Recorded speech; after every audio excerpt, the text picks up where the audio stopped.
Intelekti njerëzor a nuk është thesar? Pse vuajmë nga çmenduria dhe nuk jemi të lumtur me mendjen tonë? Shëndeti, koha dhe mendja, të gjitha këto janë pasuri dhe të gjitha këto janë prej shkaqeve të lumturisë për atë që dëshiron të jetë i lumtur. Dhe koka e gjithë kësaj është besimi. Besimi e ngop njeriu e uritur dhe e bën të pasur njeriu e varfër. Ato të dobtin e forcon, të varfrin e ngushëllon, të mërziturin e lumturon dhe i jep njeriu jetë të këndshme. Ju jeni të lumtur por nuk e dini, jeni të lumtur aq sa i njihni dhuntit në të cilat kënaqeni. Të lumtur nëse e njihni veten tuaj dhe përfitoni nga fuqitë që keni në të.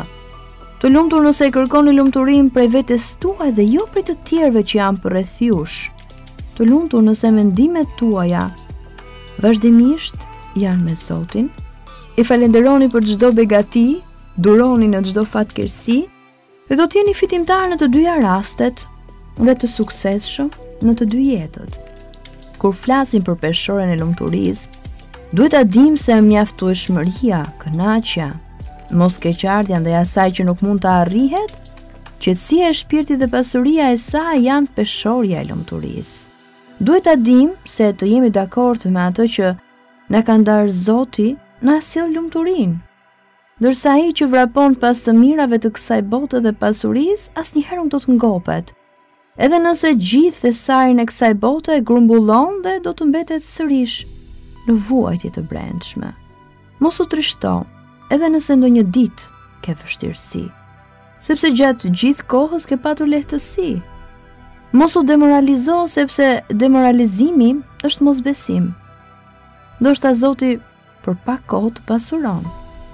Dije se çdo vështirësi e pason lehtësimi. Ai që sundon vetveten dhe e mposht atë bëhet krenar, sepse ka ngadhnyer ndaj armikut më të ashpër. E ka mposhtur, e ka rëbëruar dhe është mbrojtur nga sherrri i tij.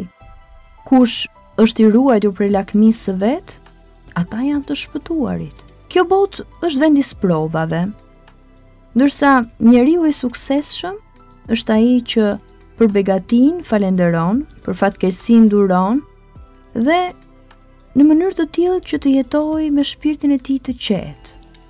Ja se cilat janë 7 porosi në rrugën e lumturisë. Ti duash të varfrit dhe të jesh afër tyre. Të shikosh ata që janë poshtë teje dhe jo ata që janë sipër teje. Të kujdesesh për farefisin edhe nëse ta kthejnë shpinën. Mos të kërkosh prej askujt asgjë. Të thuash të vërtetën edhe në qoftë se është e hidhur. Të mos friksohesh për hir të Zotit edhe prej qortimit të askujt. Të ruash nga gjunahet që të bësh njeriu më adhurues në mesin e njerëzve. Ti jesh i kënaqur me atë që ka caktuar Zoti për ty. Të sillesh mirë me fqinjin dhe të jesh një besimtar i mirë. Të duash për njerëzit ato që dëshiron për veten tënde. Vërtet që humbja e durimit është fatkeqësia më e madhe e kohës. Dhe mëkatet e shumta e prishin zemrën. Kopshti i dijes është më i bukuri se sa çdo kopsht tjetër. Shpëtimi vërtet qëndron në pastrimin e shpirtit. Mirësia e kësaj bote dhe botës tjetër qëndron në 5 gjëra: në pasurinë e shpirtit, në pengimin e të keqes, në fitimin halal me ndershmëri, në petkun e devotshmërisë dhe në bindjen ndaj Zotit në çdo rast. Besimi nëse depërton në zemër dhe përzihet me të, shkakton ëmbëlsi, kënaqësi, gëzim dhe egzaltim që nuk mund ta shpreh këtë ai që nuk e ka shijuar. Kënaqësia pason dashurinë dhe ai që do një gjë dhe arrin atë që do, e gjen kënaqësinë në të. 10 gjëra janë të humbura dhe nuk ka dobi prej tyre. Dija me të cilën nuk punohet, vepra me të cilën nuk ka sinqeritet dhe pasim, pasuria që nuk jepet prej saj sadaka, nuk kënaqet grumbulluesi i saj në këtë botë dhe as në botën tjetër. Zemra boshe nga dashuria ndaj Zotit, trupi i cili nuk angazhohet në adhurim, Dashuria e cila nuk kufizohet në kënaqjen e të dashurit dhe zbatimin e urdhrave të Zotit. Koha e humbur dhe mospërmirësimi të kaluarës, mendimi që bredh në gjëra të padobishme, shërbimi i atij që nuk të ofron, tek shërbimi i të cilit të afron tek Zoti dhe nuk të sjell të mira.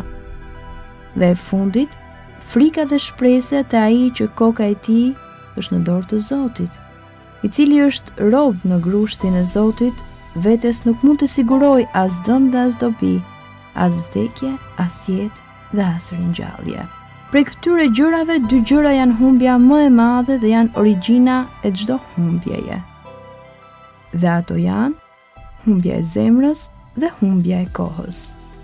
Humbja e zemrës vjen nga dhënia përparësi i kësaj bote dhe humbja e kohës vjen nga prishja e gjatë. Shpreso shpërblimin në çdo vepër që kryen, e vogël ose e madhe qoftë. Mbështetju vetëm Zotit. Mendo mirë për Zotin tënd. Largoju nga ushqimi, fjalët dhe gjumi i tepruar. Kërko strehim vetëm tek Zoti. Largoju nga zilia dhe bëje lutjen pjesë të jetës tënde çdo ditë.